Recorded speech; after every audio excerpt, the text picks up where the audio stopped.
I could hear the laughter, the silverware, the clink of wine glasses, all of it just on the other side of the door. I sat alone on a metal folding chair in the laundry room, a paper towel on my lap, sagging under cold turkey slices, while the family I raised toasted a holiday I wasn't invited to share. "They're just getting seated," my daughter-in-law said, already walking away. But I'd been seated beside detergent pods and a broken ironing board. This year, I wasn't a guest. I was a problem to be placed out of sight. All right, before we dive into this crazy story, do me a favor, subscribe and tell us where you're watching from. Thanksgiving sounds like it's happening in another house. Clinking glassware, a burst of laughter, someone tapping a knife against a wine bottle for a toast. I'm not there. I'm here, in the laundry room, perched on a metal folding chair that wobbles with every breath I take. The dryer hums, warm and constant, the only steady thing in this house. Tara stands by the doorway, arms folded like she's guarding a vault. She offers a smile that doesn't reach her eyes. "It's quieter in here," she says, voice light as foam. Then she sets a paper towel in my lap. It's sagging under a few slices of cold turkey. No sides, no seasoning. There's a wet spot forming at the corner. I stare at it. A paper towel, not even a real plate. Before I can say a word, she's already walking out. "They're just getting seated," she says over her shoulder, like it explains everything. Caleb's carving. Through the cracked door, I catch a flash of Caleb in the dining room, standing awkwardly at the head of the table, carving knife in hand. He meets my eyes for the briefest second, then looks away like I'm a bad smell. Owen pokes his head in, eyes darting between me and the sad turkey. "Why's Grandma in here?" Tara's voice slices in. "Shoo!" He blinks, then backs out like a scolded cat. The door shuts with a soft finality. I sit there holding that flimsy towel like it's proof of something I've suspected for years, but tried not to believe.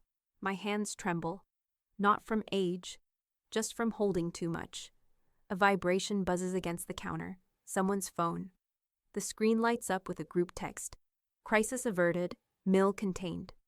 It's from Rachel, Tara's sister, sent to the whole family. I let out a dry laugh. I can't help it. I fold the paper towel in half, the meat still inside, and slip it into my purse. I don't even know why.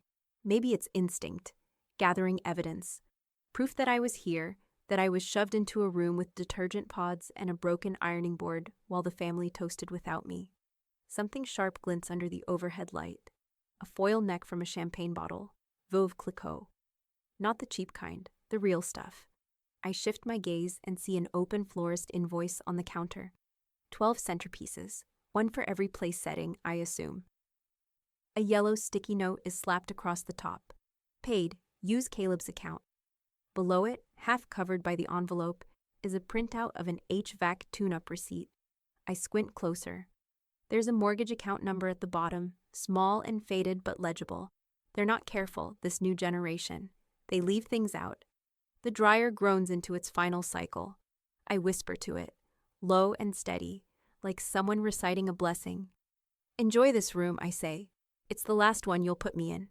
My voice surprises me, calm, cold, certain. I hear a faint clatter outside. Silverware scraping plate. Someone's laughter, Caleb's maybe, not his real laugh. The one he puts on when he's trying too hard. I grip the armrest of the chair to stand. The legs screech against the tile.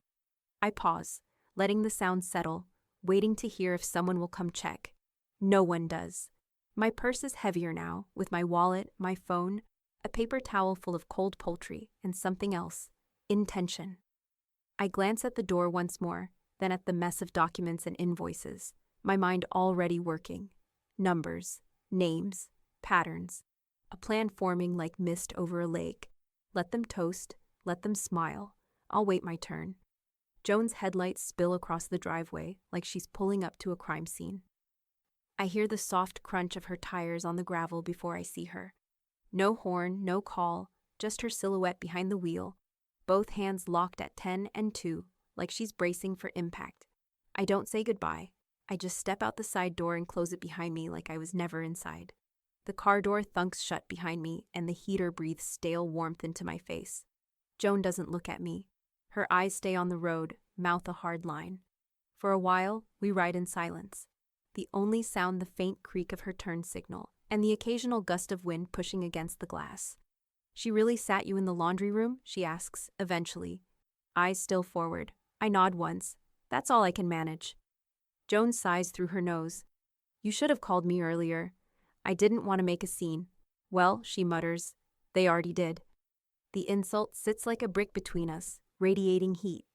We drive through town, past dim holiday lights and shuttered storefronts. I count the wreaths on the lamppost to keep my hands from shaking. At my house, Joan waits until I get the key in the door before she pulls away. No hug, no parting words. Just taillights receding into the dark. Inside, I kick off my shoes and set my purse on the table. The paper towel is still inside, folded like origami grief. I place it on the kitchen counter, beside the folder I haven't touched in years. It's pale blue, frayed at the edges. The clasp broke sometime during the pandemic, and I've held it shut with a rubber band ever since. I take it to the dining room, spreading the contents across the table like a game I already know the ending to. Wire transfer receipts, emails, notarized forms, all dated around the time Caleb and Tara closed on the house. My name on every line. His dreams, my savings. Taped to the first page is a sticky note, faded and curling, my late husband's handwriting, blocky and certain. If you help them, document it. I did. Every deposit, every phone call, every don't worry, we'll pay you back. I slide the new artifact, the paper towel, into a clear sleeve and label it.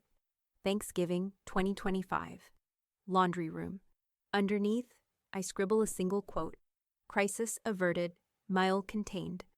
Then I sit down at my computer, the screen blinking to life like it's waking up for the fight.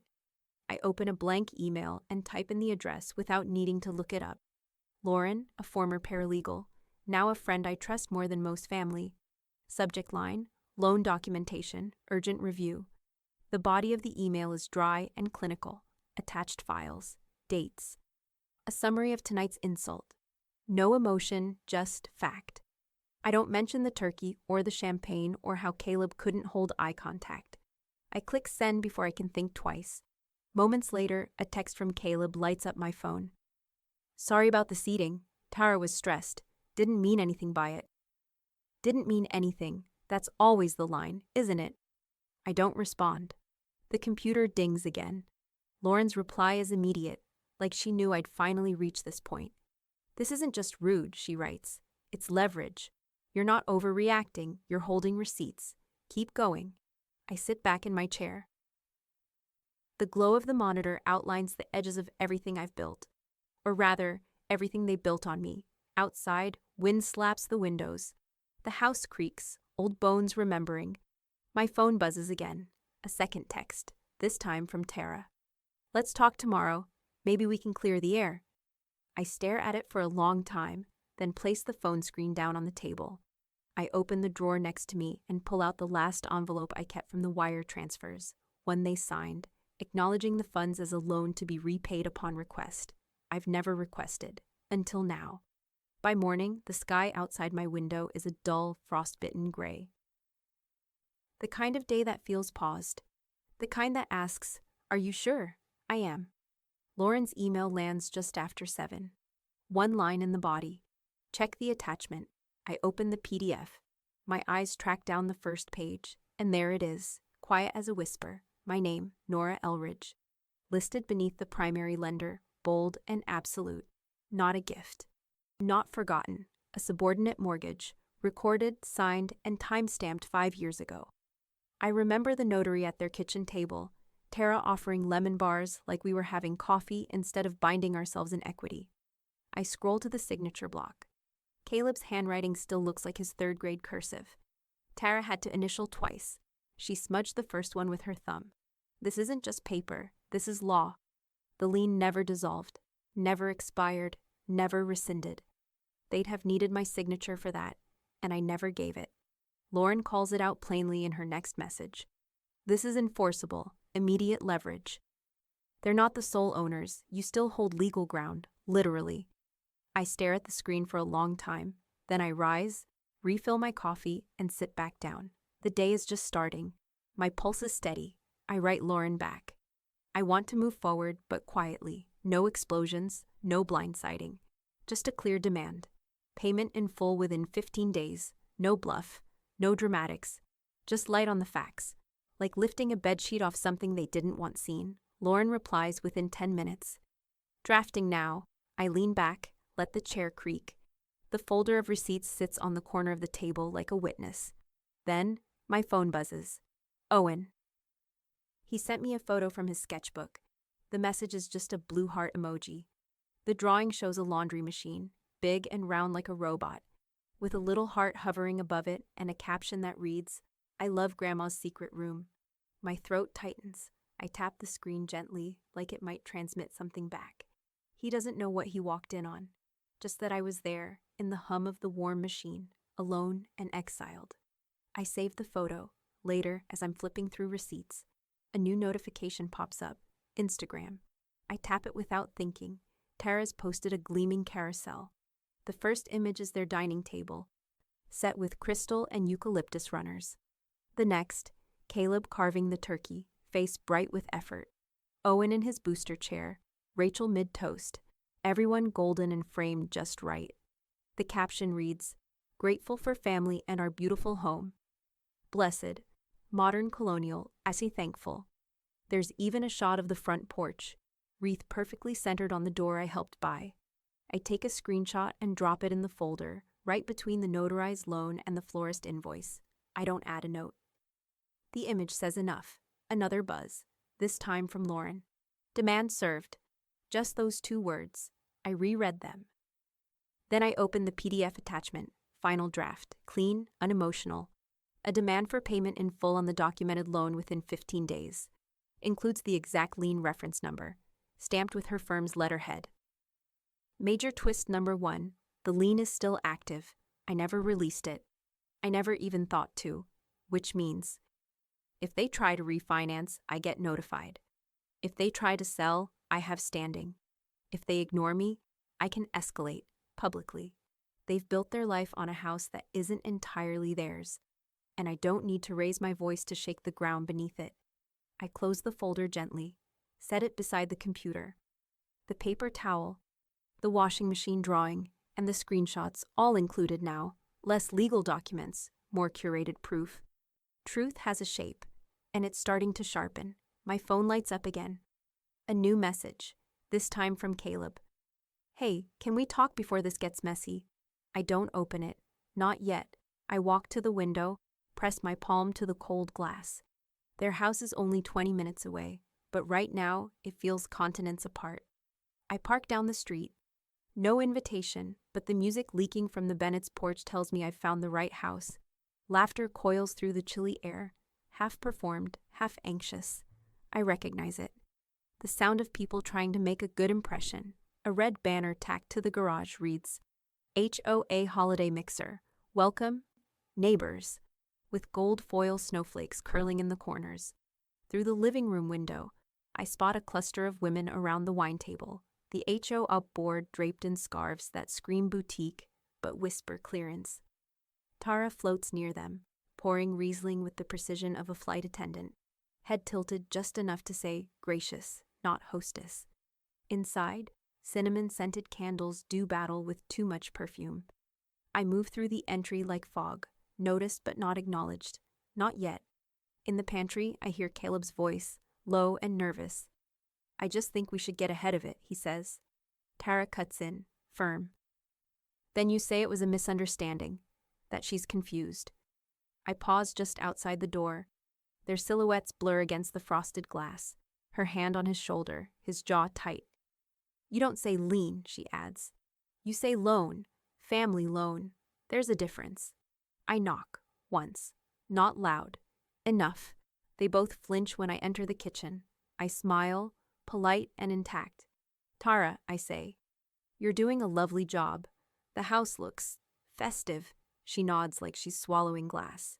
"Thank you, Nora." I turn to Caleb, pull the envelope from my purse, and hand it to him. Repayment schedule, broken out by month. You'll see there's flexibility if you're willing to talk. He doesn't open it, just stares at the envelope like it's ticking. "I assume you received the formal letter," I say, still smiling. We did, Tara answers, stepping between us. And this really isn't the time. Nonsense, comes a voice from the living room. Carol Decker, HOA president, decked in a red wool blazer and chunky pearls. This party is exactly what this block needed. You two, she gestures broadly to Caleb and Tara, have such community spirit. Tara's eyes flick to me like warning flares. Thank you, Carol. We care. It helps, I say gently, when the mortgage is current. Caleb flushes. His cheeks go red in an instant. Tara's smile freezes, then fractures. There's a beat of silence. Someone coughs. Someone else sets a wine glass down too hard. Tara laughs, just once. Well, always room for improvement, right? She raises her glass for a toast, her hand trembling slightly. To neighbors, she calls out.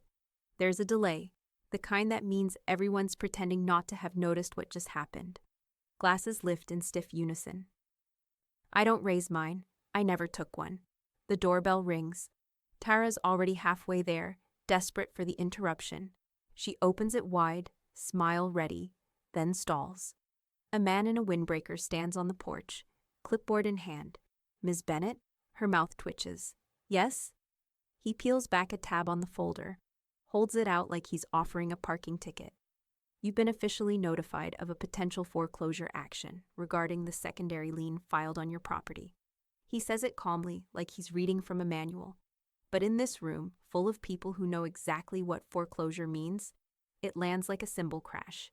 A gasp, sharp, from the corner. Jesus, someone mutters. Carol Decker frowns, lips pursing around her Riesling like she's tasting vinegar. The man leaves without another word. Tara closes the door slowly, her hand still clutching the papers, arms stiff. Caleb is staring at me now, not with anger, with something colder. Recognition. The party is still. A room full of carefully decorated silence. I tilt my head, meet Tara's eyes. Enjoy the rest of your evening, I say. Then I walk out. No coat, no glance back. Just the sound of their future bending behind me. Joan calls on a Tuesday morning. No greeting. Side door, she says. Basement. Luggage. I blink twice before the meaning catches up. You're sure? I watched them wheel 2 carry-ons down there, she says. Crisp. Didn't go through the main entrance. You'll want to see it. She hangs up. By noon, I'm seated at my kitchen table, Lauren on a video call, eyes sharp behind her glasses. She clicks a few keys, then tilts her screen toward me. This is the listing, she says. Pulled from 3 platforms. A grid of professionally lit photos scrolls by. The same white oak floors, the same navy paint they claim they couldn't afford for the upstairs. Monogrammed towels, a velvet throw tossed just so. But it's the title that tightens something in my chest. Designer lower-level suite, private entrance, steps from downtown. No mention of owner occupancy, Lauren adds. That's important. I nod. HOA bylaws require full disclosure. And prohibit short-term rentals without board approval. I already know that. I read the covenants cover to cover after the mixer. Lauren switches tabs. A booking calendar pops up, dots on nearly every date since Thanksgiving, including that weekend, when Tara told me they had no room for extended family, when she sat me in the laundry room. It's monetized, Lauren says quietly. Not an accident, a business. My phone buzzes on the table. Caleb, please stop, I don't hesitate. I reply with the section number, 6.2.1, unauthorized use of property, short-term rental prohibition. 10 minutes later, I'm parked across from their house again. This time, I don't get out. I watch. 3 people come and go in 30 minutes. One with a roller bag. Another with a brown Trader Joe's tote and a folded travel pillow. All ducking down the side yard, where a separate entrance leads to what used to be their unfinished basement. I snap photos, time-stamped. Later that evening, I walk up the sidewalk, deliberate. I ring the bell. No one answers. But I'm not here to be let in. I loop around to the side and snap more photos. Keypad lock above the door. Laminated, welcome guests sign. There's a small basket on a bench. Snacks, bottled water, 2 mini Prosecco's. Behind a flower pot, I find the polished black binder, labeled in gold foil. House rules. Inside, Wi-Fi code. Emergency contact, text Tara. And a checkout checklist that ends with, Please leave a 5-star review if you enjoyed your stay. The last page is a note. Dear guests, we're so glad you chose to stay with us. Please enjoy this cozy, curated space designed for comfort and peace. Warmly, the Bennetts. Upstairs, lights flicker behind the blinds. Someone's pacing, but they don't come out. I tuck the binder back exactly as I found it. That night, screenshots begin piling into my phone.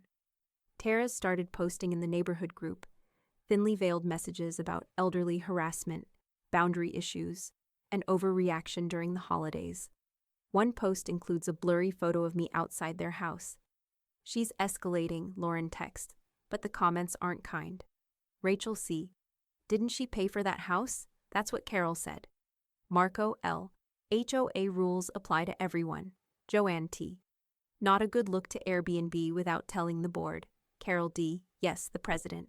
Reminder, report violations formally. That's how we preserve the integrity of the neighborhood. The tide turns in less than 48 hours. By Thursday, Tara's posts slow, then stop. Friday morning, a formal HOA letter hits their mailbox. Lauren forwards me a copy. It's crisp, legal, and quietly brutal. Notice of covenant violation. Short-term rental activity property. 104 Larchwood Drive. Violation, unauthorized subletting and commercial use of residential property. Penalty, 250-day fine retroactive to first confirmed listing. Action required, immediate cessation of all rental activity. Failure to comply may result in lien, further legal remedy, or loss of HOA privileges.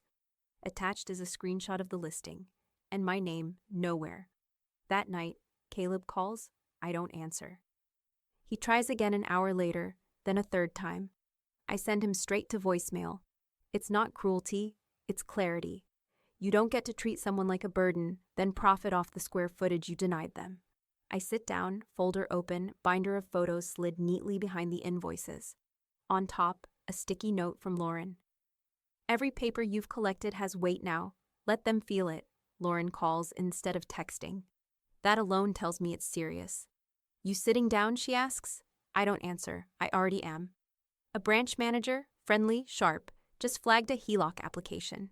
It hit the system 3 days ago, for Caleb and Tara. They listed you as consenting lien holder. I feel my fingers curl around the edge of the table. I never consented, I say. I know.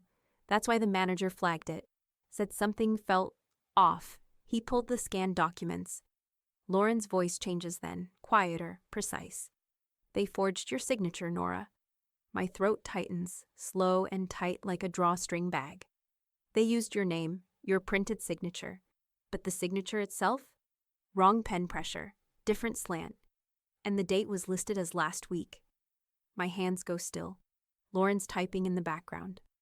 I filed a fraud alert with the bank, and I'm notifying the title company. If this proceeds, we can escalate. But you need to see the document for yourself. She sends it as we speak. I open the file. There it is, my name scrawled like a child imitating cursive. The R in Nora looped wrong. My legal signature has sharp breaks. This one floats. Sloppy. Arrogant. You caught it, Joan says from across the room. She places a cup of tea in front of me, then squeezes my shoulder, firm, but my body doesn't relax. If anything, it coils tighter. They tried to pull equity from a house partially backed by my money. And when my name got in the way, they erased me. The doorbell rings mid-thought. I don't move. Joan peeks out the front window. It's him. I don't have to ask who. I let a few seconds pass before opening the door. Caleb stands on the porch, hooded sweatshirt, unshaved jaw, phone clutched too tight in his hand. Mom, he starts. It's not what it looks like. I tilt my head, then explain it. He hesitates. I step aside, not to invite him in, but to block the view from the neighbors. He steps into the foyer. I press record on my phone before my arms even fall to my sides. What did you try to pull? His eyes flicker. Tara said we just needed to, look, the application. She handled it. She said you wouldn't notice, and we just needed it to float the kitchen renovation. You forged my signature. He flinches. I didn't. Tara managed the paperwork. I didn't even see the final draft until I say nothing. He keeps talking. It's not like we were going to keep it from you. We were going to tell you once the loan went through. I keep the phone still, my thumb still hovering over the red button. Every word syncing to a file I won't delete. You mean once the funds were dispersed, I say. His mouth opens, then shuts. Silence spreads. I don't know how this became a war, he says finally, voice small. When you stopped asking, I say. He nods like he hears it, but doesn't want to. I let the silence stretch. Finally, he turns to leave. Tara didn't mean harm. She forged a legal document, Caleb. He pauses on the porch. She didn't think you'd follow through, he says, barely above a whisper. And there it is. That wasn't the mistake. They never thought I'd push. After he leaves, I save the recording under a clean file name. Caleb admits, Deck 7. Then I email it to Lauren with a single subject line. New evidence, confirm receipt. 10 minutes later, the inbox dings. Application withdrawn. Under investigation, formal apology pending. Possible criminal exposure if forged intent is confirmed. I stare at the words. This house, that house, is cracking at its foundation, not from age or neglect, but from arrogance. I print the email. Add it to the folder. It goes behind the binder, the screenshots, the party photos, and the paper towel. The house they built over me is now sinking under their own names, and the only thing I forged was a line. Day 1. The silence is too clean. No texts, no calls, just the hollow space where excuses used to live. Day 2. Joan drops off soup I don't need. Says nothing but watches my face while I eat. Day 3. Caleb sends a message at 2:03 a.m. This feels like punishment. Can't we talk before it all goes too far? He doesn't say what too far means. I leave it unread. Day 5. A second text. This one rehearsed. We've both made mistakes. Maybe mediation's better than legal action. He's not wrong. We both made mistakes. One of us made them in ink. Day 7. Lauren sends over a checklist. Not legal theory, action. They're stalling. Wait too long and they'll move assets. Let's pin it all down. Day 11, we file the motion just after lunch. Temporary restraining order to block refinance, transfer, or title encumbrance. Harper's office sets the hearing for Thursday. Fast. That's good. I don't sleep well. The folder is too thick now to close without a rubber band. Day 12. A knock at my door. Courier again. Same man. Same look in his eyes. The envelope is thick this time. Branded letterhead. Heavy blue ink. Tara's filed a formal counteraccusation. Elder abuse. Financial coercion. Manipulation of familial trust. Joan's at my kitchen table when I read it. She doesn't flinch, just pours more coffee. She's throwing gravel at a freight train, she says. Still, Lauren insists we over-document. Judges hate ambiguity, she tells me. I call Lexi. Day 13. Clinic lobby is full of flu season misery. Lexi waves me in ahead of schedule. You need me to put it in writing? She asks gently. I need it on file. She runs the cognitive screen like last time. Language, recall, shapes, story sequence. I breeze through, even crack a joke about passing with honors. Lexi smiles, types fast, then signs a fresh letter. Patient exhibits no cognitive impairment. Fit to make independent legal and financial decisions. She places it in a manila envelope, hands it to me like armor. Take care of yourself, she says. I am, I tell her. Finally. Day 14. The courthouse smells like dust and fluorescent light. I wear navy and pearls. Lauren wears fire in a sheath dress. Tara's attorney is all polish and performance. He talks about generational confusion, undue influence, strained perceptions of fairness. Judge Harper raises one eyebrow. Lauren speaks once, clean and surgical. This isn't a family dispute. This is a legal default on a secured loan. My client has complied at every stage. Harper leans back, steeples her fingers, and rules fast. Temporary restraining order granted. No transfers, no encumbrances. Status quo maintained until resolution. Tara doesn't speak. Her eyes go glassy. Her jaw grinds. I don't look away. Day 15. Payment deadline. No funds arrive. No cashier's check. Not even a partial wire. At 4:58 p.m., Lauren calls. calm as a weather report. We file the foreclosure complaint at 9 a.m. tomorrow. I nod once, then ask quietly, what happens when they're served? They'll have 30 days to respond, but the lien is clean. The path's clear. I sit at the window and wait for nightfall. At 6:17 p.m., a car pulls up. Caleb. His face is thinner than 2 weeks ago. He's holding a folder. I meet him at the door, but I don't step aside. We're not here to fix this, I say. We're here because you defaulted. And now it moves forward. He hands me the folder. It's everything. Bank statements, listing deactivation, letters to Airbnb. I take it but don't look down. This doesn't stop the filing, I say. I know, he says. There's a long pause before he speaks again. Tara thinks you're bluffing. And you? He swallows. I don't anymore. I nod. Just once. He walks away. Inside, I open the folder. It's thick. Too little, too late. I add it to the pile. Tara's email arrives just after lunch. Subject: path forward. Let's reset. We've had time to reflect and want to offer a peaceful, family-centered resolution. We propose a staged repayment plan beginning after the new year, not later than February 15th. In return, we ask that you voluntarily release the lien and refrain from further filings that might impact our credit or standing. Let's close the year with grace. Grace. As if any of this had been graceful, I forward the message to Lauren. She replies in under 5 minutes. They're trying to buy time. That timeline isn't random. They've got something pending, either a refinance they think they can slip through after January 1st, or they're shopping for private credit. They need the lien gone. I close my laptop and don't write back. I already know what I'll say. The next day, Caleb texts. Tara wants to walk you through something. We'll be respectful. Please come by. I think about Owen, about the crayon drawing still tucked into my folder. I say yes. The house is quiet when I arrive, decorated but dim. A garland droops over the banister like it gave up halfway through the season. Owen's jacket is slung over a chair, but there's no sound upstairs. Just Tara's heels clicking toward the entry.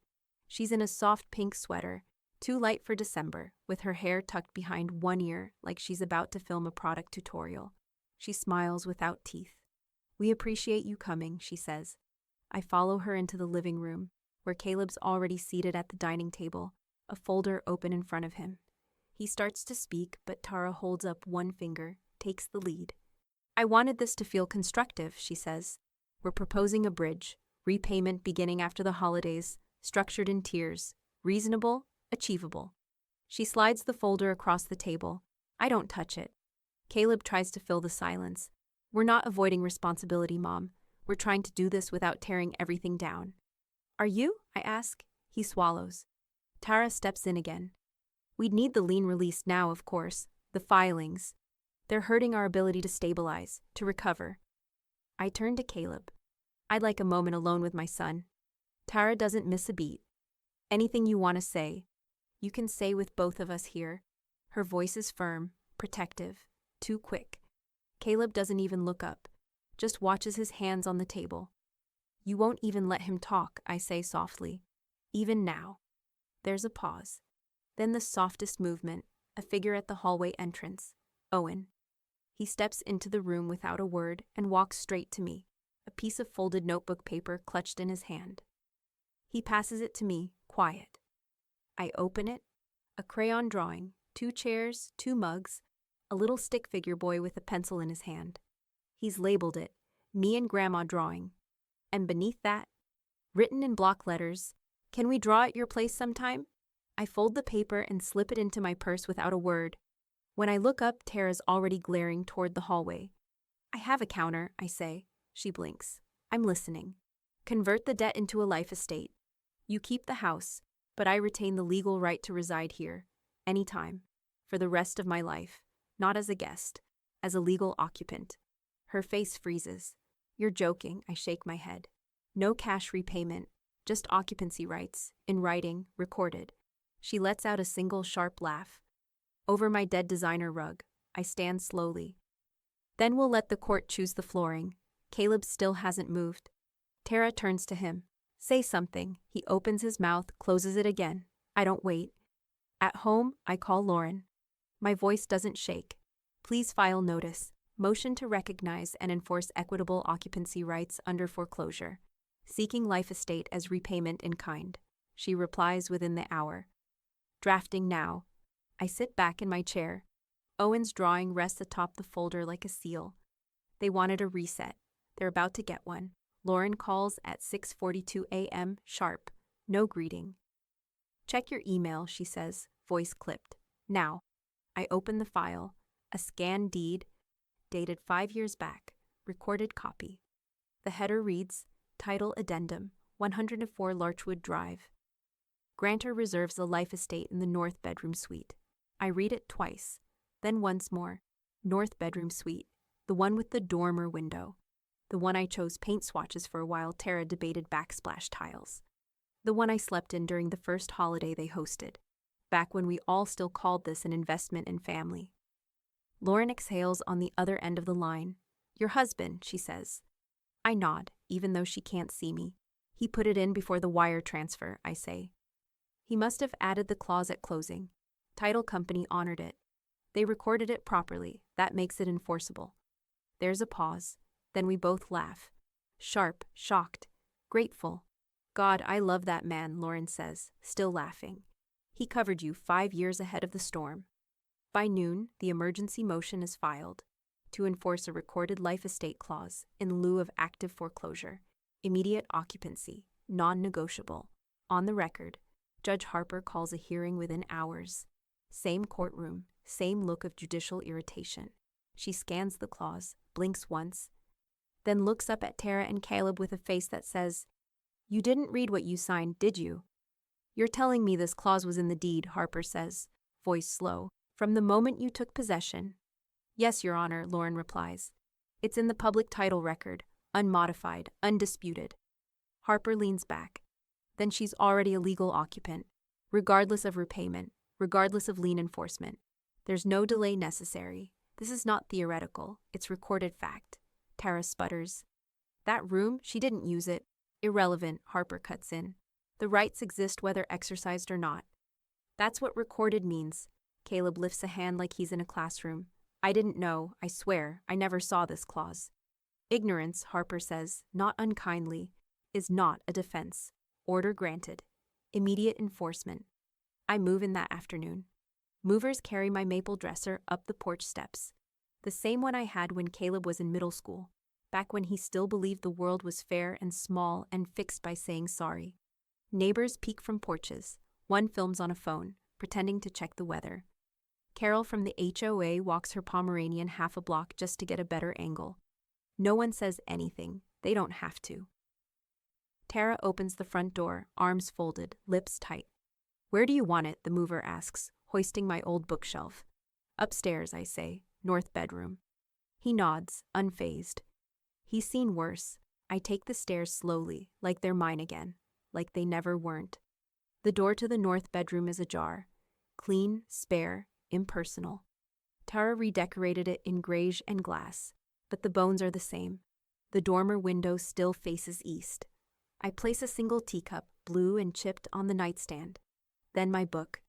Then the photo of my late husband, the one from the camping trip, where he wore a sweatshirt 2 sizes too big and grinned like he'd just gotten away with something.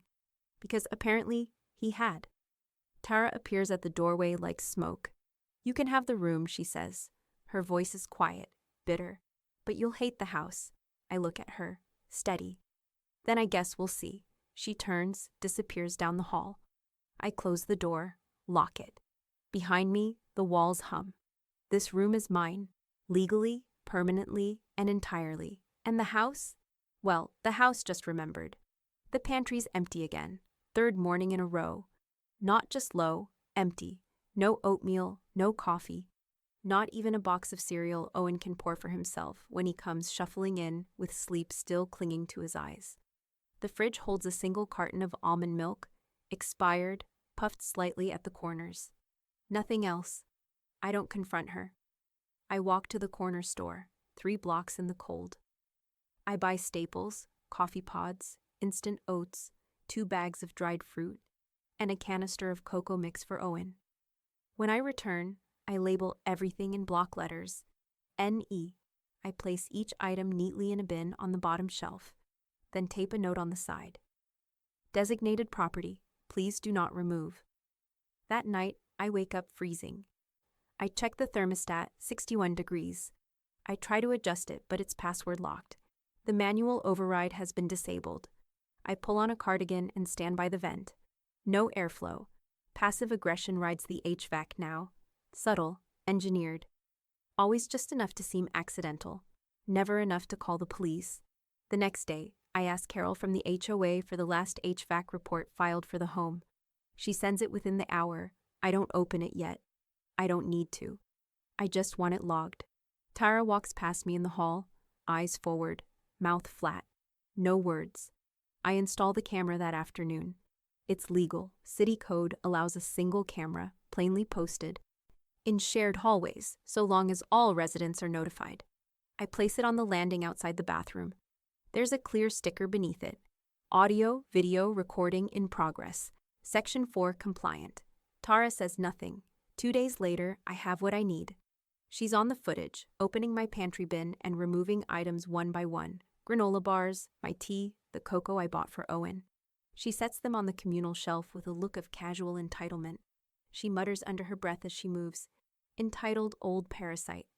I save the file, add the timestamp. Lauren sends a preservation letter the next morning. This is a formal request for all harassment to cease immediately. Evidence has been captured, preserved, and timestamped. Any further misconduct, verbal, environmental, or physical, will be added to the record. You are now on notice. I don't hear back. But the next day, the pantry bin is back in place, fully stocked. A passive correction, no apology, of course, just the absence of further theft. But at night, the thermostat still drops, and someone turns the hall light off from the breaker when I leave it on. Then comes the cocoa visit. Caleb knocks, soft. Owen's with him, mug clutched between his small hands, steam curling up toward his nose. Came to say hi, Caleb says. I open the door wider. Owen runs in, curls up on my ottoman without asking, legs swinging. His smile is shy, but full. We get 5 minutes. Tara starts texting Caleb before the cocoa even cools. I can see the screen from the couch. Time's up. Don't let her manipulate him. Get downstairs. Caleb tries to ignore them. Tries. But eventually, he tucks his phone in his back pocket and stands. I'm sorry, he says. Don't be, I tell him. Owen gives me a small wave as they leave. Later, I FaceTime him from upstairs. He's in the kitchen with crayons, scribbling something I can't quite make out. We lift our mugs at the same time. His green, mine blue. He asks if we can draw together through the screen. I say yes. His voice is soft. Mom says you're not staying long. I smile gently. We'll let the court decide that. Meanwhile, the HOA isn't idle. The fines from the unauthorized short-term rentals continue to accrue. They've added penalties for thermostat tampering and pantry interference, citing shared space misuse and retaliatory conduct. Tara sends an email. We formally appeal all fines and accusations. The HOA is acting on neighbor gossip, not facts. Carol replies with uncharacteristic speed. Appeal denied. You may appear at the next board meeting with documentation. Until then, penalties stand. Your conduct is not gossip. It is on video. Tara doesn't reply, but that night, every drawer in the shared upstairs bathroom is slammed shut one after another, hard enough to rattle the mirror. I adjust the camera angle. Then I sleep with earplugs in, and the recording light still blinking. Tara arrives first, punctual, poised, professionally dressed to the inch. She wears winter white, a fresh blowout, and a necklace that says humility but shines like compensation. Her heels click across the marble floor like they own it. Caleb comes 5 minutes later, eyes down, tie crooked, posture slumped. He doesn't greet me, but he does nod. It's the nod of someone who's stopped defending and started enduring. Lauren meets me in the conference room. She's already set up her laptop. Exhibits labeled in colored tabs. She doesn't smile. She doesn't need to. Opposing counsel arrives. Mid-tier, underprepared, clearly hoping this all dissolves into a fine and a warning. But Harper doesn't schedule depositions lightly. especially not in the middle of a pending civil enforcement. The court reporter clicks her pen. We begin. Tara starts with pleasantries, then pivots into practiced deflection. This has all been a misunderstanding, she says. We were trying to stabilize the family home. We didn't know how far things had spiraled. Lauren doesn't interrupt. She simply clicks play on her laptop. The sound fills the room, soft, familiar. A clip from Thanksgiving. The group text. Tara's voice, clear and unmistakable. Crisis averted. Mill contained. The room goes still. Tara's smile falters. That was taken out of context, she says. No, Lauren replies evenly. It was time-stamped and recorded in a family-wide thread you initiated. Tara looks to her attorney, but he's already flipping through his papers, avoiding her eyes. Next, the forgery. I never signed anything on Nora's behalf, Tara says quickly. That must have been a mistake by the lender. Someone misread a form or copied over an old signature. Lauren slides over a printout. It's dry, mechanical, but damning. Metadata log, IP address, 192.160 out 1.72. Device, ID, TMB 2013. Registered user, T. Bennett. Submission time, 11:42 a.m., December 3rd. The room waits. Caleb clears his throat. That's her laptop, he says quietly. Tara turns toward him, eyes wide. Caleb, he doesn't look up. Harper raises one hand. Let the record show. The IP address matches the device registered to Ms. Bennett's primary residence. Forged or not, the signature was submitted under her account. Tara sits straighter. It was a digital misunderstanding. Lauren doesn't even blink. The bank disagrees. Then, the basement rentals. Caleb admits to it before we even reach the next exhibit. His voice is flat. We ran short-term guests through the lower level. It was never supposed to be permanent.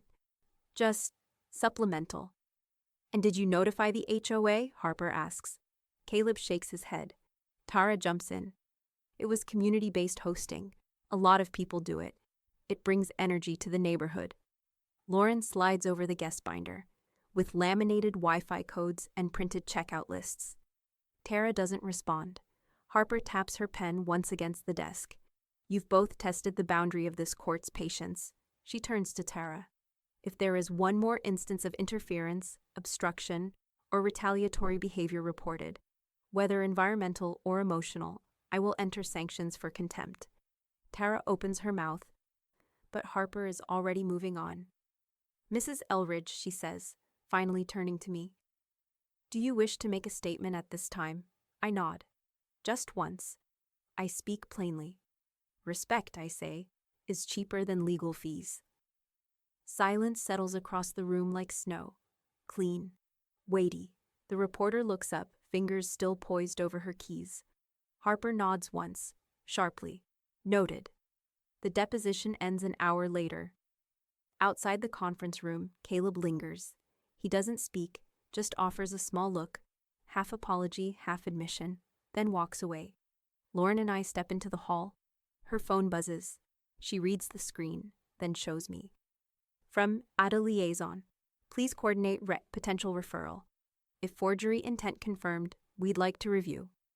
Subject, T. Bennett, HELOC document submission. I look at the message for a long moment. Then I fold my coat over my arm and we walk out. The line they crossed isn't theoretical anymore. And now, it's not just civil, it's criminal. It arrives on Thursday, a subpoena, heavy and unexpected, dropped by a delivery driver who barely nods while I tentatively sign for it. The stamp on the envelope reads HOA Board Affairs, and my heart tightens. Back home, I peel the seal and spread the contents across the kitchen table. Dozens of HOA emails, sent from the official treasurer account, capture my attention. Lauren joins me. No coffee needed. We already know what's coming. She points at one email dated March. Purchased floral arrangements for neighborhood meet and greet. Expense reimbursed from HOA admin fund. The vendor, the florist used at Tara's daughter's private birthday last week. The billing address? Tara's home. Then a July reimbursement for event decor. Matches photos from a backyard party she hosted. The invoice reflects a lush setup she never submitted to the HOA newsletter. The personal and the public are blurred, and not by accident. Lauren's voice is dry and precise when she speaks again. You're going to need a CPA to crosswalk these dates, vendors, and amounts. That's your next step. I nod. Late that night, the CPA's report pings. I open it. March 12th, 2025. 450.27 reimbursed for event decor. Photo shows identical tulips in background. July 18th, 2025. 1,320 $300 to same vendor. Backyard celebration marked Lila's 10th birthday. Numbers don't lie. Lauren exhales. Personal use of HOA funds is embezzlement. By Monday morning, the HOA board holds an emergency session. I'm not there, but the consequences land hard. Carol calls after. We conducted a vote. Tara is removed as treasurer, effective immediately. No apology, just action. I hear the hollow grief behind my composure. Anger once lived here. Now there's only memory. Minutes later, an email from HOA legal counsel arrives, forwarded to county attorney's office for possible criminal misappropriation of funds. I let the words settle like a stone in the air. Later that afternoon, Caleb breaks. He appears at my door, voice thick. I didn't. He pauses. The glares don't come from me. They come from someone he's known his whole life. I didn't know about the reimbursements. Tara's face appears behind him. Her eyes, hard as chipped porcelain. Her silence says what no words ever could. I don't speak. I simply watch him be stripped of what little resolve he had. Seconds stretch. I stand, quiet, grief where anger once burned. Late in the evening, the county attorney's liaison emails Lauren. Criminal investigation opened. Charges under review, HOA embezzlement, and document forgery. There it is, the twist we didn't see coming. Civil leverage beneath it all now becomes criminal culpability. Everything shifts. That night, I stand in the north bedroom, my bedroom again. Moonlight filters through the dormer window, soft across the maple dresser. The chipped teacup, the camping trip photo of my husband, the book I never had time to finish, these are now anchors to what I once lost. No triumph feels right, just relief and the ache of wounds that ran deeper than betrayal. My phone buzzes again. Lauren. They've scheduled a hearing date. Want to choose the courtroom outfit? I breathe. Yes. The ledger lines, those hidden numbers once whispered at me in violet ink, have become the pathway forward. The handwriting has changed, but I still recognize it. It begins with a quiet call. Not from Tara, she doesn't have that kind of grace, but from her new attorney. Crisp voice, polished tone, practice neutrality. We're exploring a settlement. Deed the home to your client, in full, if she agrees to halt the foreclosure proceedings and, where appropriate, offer leniency during sentencing recommendations. A trade, property for mercy. I say I'll consider it. Then I call Lauren. She doesn't laugh. She doesn't gloat. She starts drafting. The terms are clean. Full transfer of title to Nora Bennett. Recorded ownership. Fee simple. No contingencies. Relocation allowance for Caleb and Owen. Enough for dignity. No contact clause with Tara. Binding through the criminal case. And one more item. A written apology. Not for the court. For Owen's scrapbook. Lauren raises an eyebrow at that last line. He deserves to remember the truth, I say. Not just who screamed loudest. She includes it. They arrive the next morning. Tara looks tense behind her foundation. Caleb looks like he hasn't slept. He carries nothing but a pen. We sit in my living room, the same one she once refused to let me decorate. Tara flips through the pages quickly, lips tight. This is a surrender, she says. No, Lauren replies. It's a correction. Caleb looks at the relocation clause, then up at me. Will he have space? He asks quietly. Owen? I nod. Always. Tara scoffs. You're not his mother. I don't need to be, I reply, but I won't be erased. That quiets her. When they reach the signature page, Tara hesitates. Lauren taps the pen once, gently. Tara signs, tight, fast, like tearing off a bandage. Caleb follows, his hand trembling. When they're done, Tara asks, Are you happy now? I don't answer, because happiness isn't the goal. That afternoon, Lauren and I file the deed and the satisfaction of mortgage. The clerk stamps the documents, nods, and slides them into the system. By law and by record, the house is mine now. Not borrowed, not co-owned, not leveraged. Fee simple, my name, on paper, on title. On every square inch of the ground she once tried to stand above me on. Nora Bennett, homeowner. Later, Caleb knocks once more, alone this time. He hands me a folded letter. She wrote it. For Owen. I unfold it slowly. To Owen, I'm sorry for what this has done to you. I hope someday when you read this, you'll remember that people are complicated, and love isn't always loud. Mom. I place it in the box marked scrapbook. I'll save it. Let him decide what weight it carries. The next morning, Lauren texts me. Title confirmed. Recorder processed. You're the owner. No emojis, no exclamation points. Just fact. I sit in the north bedroom, teacup warm in my hand. The light through the dormer window is soft and gold. This house is mine, not in theory, not in compromise. In truth. And what they tried to turn into a fortress is now my home. The moving truck arrives just before dawn. The air is cool and dim. Street lamps spill silver across the lawn. The house waits, unsteady, its breath held in the hush of new possibility. Movers come in quiet procession, carrying out the last chapters of Tara's carefully curated collection. The gilded picture frames she spent hours dusting, the artisan pillows that made every photo look rich, the scented candles that masked more than they scented, gone. Box by box, they strip the performance, leaving the space to become what it always could have been. The house exhales. Caleb stays behind amid the swirl of packing tape and departing life. He crouches with Owen in the hallway, where the carpeting meets the wall in a clean line. Owen clutches a sweater. Do you want to take this? He asks, voice soft like a windfall. Caleb looks at me, steady. It belongs here, I say, voice gentle. You'll need it later. Owen seems to understand. He folds the sweater into a box labeled Keep, tucks in a simple drawing, folds again as if sealing a memory. Outside, the truck pulls away. Caleb stands on the porch, Owen at his side, carrying what matters. Their feet are bare, grass wet with early morning dew. You know, I say, you can always knock on my door, never hers. Caleb meets my eyes. It isn't a promise, it's bridge. They walk into what remains, not what was lost. Inside, the house settles into silence heavier than sound. Walls once filled with borrowed accent and curated image, now stand plain and open. The corners feel less like displays and more like corners, awaiting stories.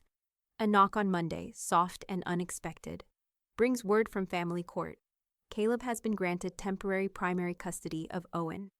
The judge cited stable environment, no criminal exposure, and pending charges against Tara.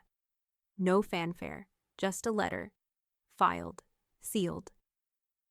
I tuck it into the folder that holds everything now: deeds, apology, drawings, trust. The laundry room, always utilitarian, had lost its glow days ago when the bulb died. I climb on a stool this afternoon and replace it with a warm-toned bulb. Instantly, the room softens, the shadows recede. And above the washer, something speaks. I hang a plate, simple, stoneware with a muted blue rim. One of the dishes I once offered for a holiday meal, only to be told it looked too old-fashioned. Now it anchors the wall firmly, unceremoniously beautiful, not decoration, declaration.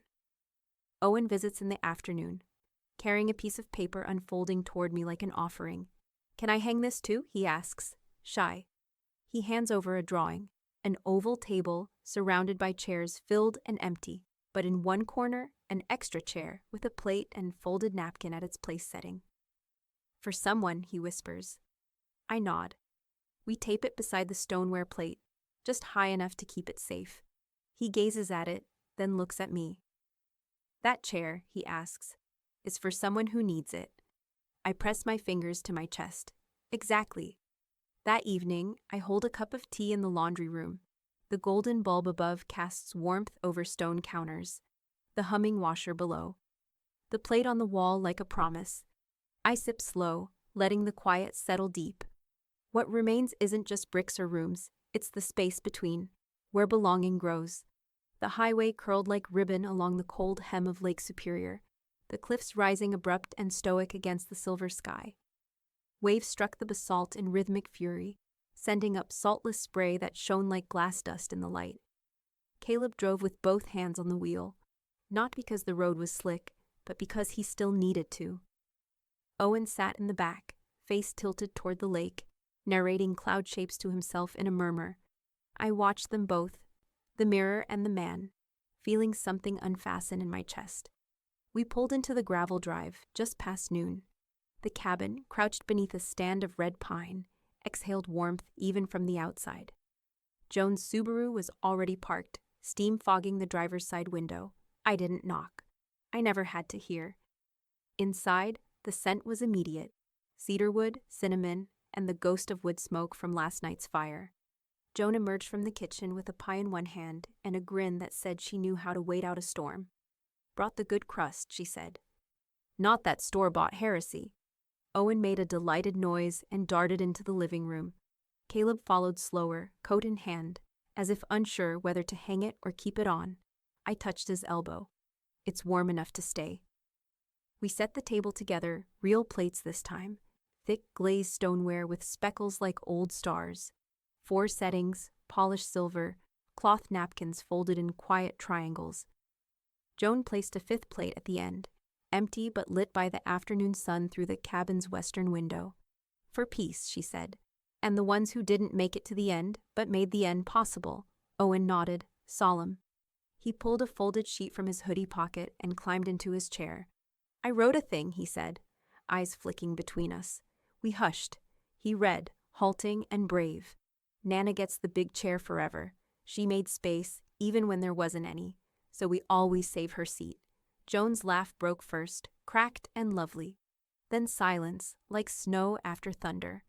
Caleb reached across the table and laid his hand on Owen's. Not dramatic, just there, steady, and for once, not afraid to be seen. After dinner, as plates clinked in the sink and Joan poured second coffee, Caleb stood beside me with a dish towel slung over one shoulder. The room was warm with the lull of fullness. He handed me a mug, still dripping. "I'm sorry, not desperate, not rehearsed. Just honest, like stepping into cold lake water on purpose." I met his eyes. "Then be better than sorry," he nodded. "I already started." Later, I stepped onto the deck. The wind came off the lake, sharp and bracing. I wrapped both hands around the warm mug and let it burn my palms just a little. Below, the black water rolled and rolled, never tired, never still. Behind me, laughter rose, a boy's and a woman's, twisted together like old twine. The deck boards creaked. Caleb joined me, holding a folded blanket. He didn't offer it, just held it like a question. "I thought I'd never get to this part," I said. He looked out across the lake. "You did more than get here." We stood that way for a while, not speaking, just listening, to the water, to each other, to the strange quiet of nothing urgent to fix. I turned eventually and went back inside. Owen had fallen asleep on the couch. His drawing crumpled gently beneath one hand. Joan covered him with the knit throw she'd brought from her own house, the one that always smelled faintly of eucalyptus and thyme. In the kitchen, I picked up a plate, real ceramic, glazed deep gray, not fancy, but whole. I whispered to no one in particular. They sat me in a laundry room. I built a home. And at my table, nobody eats off paper towels.